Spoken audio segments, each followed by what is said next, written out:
Leg spinner. There, he's taken them on. There's an opportunity here. And there you go. Global super লিগে বল হাতে চমক দিল রিশাদ হোসেন। মাত্র 13 run দিয়ে নিলেন 4 উইকেট। দর্শক, টসে জিতে ব্যাট করতে নামা গায়ানার শুরুটা ছিল দারুণ। ওপেনিং জুটি পাওয়ার প্লেতে 55 রান তুলে নেয় মাত্র 6 ওভারেই।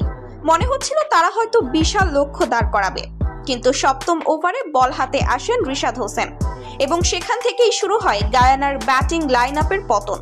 প্রথম বলেই গুগলিতে বিভ্রান্ত করে বিপজ্জনক ওপেনারকে বোল্ড করেন রিশাদ। এরপর যেন একের পর এক উইকেট তুলে নিতে থাকেন তরুণ এই স্পিনার। তার টার্ন, গতি ও লাইন লেংথের বৈচিত্র্যে বারবার বিপাকে পড়ে গায়ানার ব্যাটসম্যানেরা।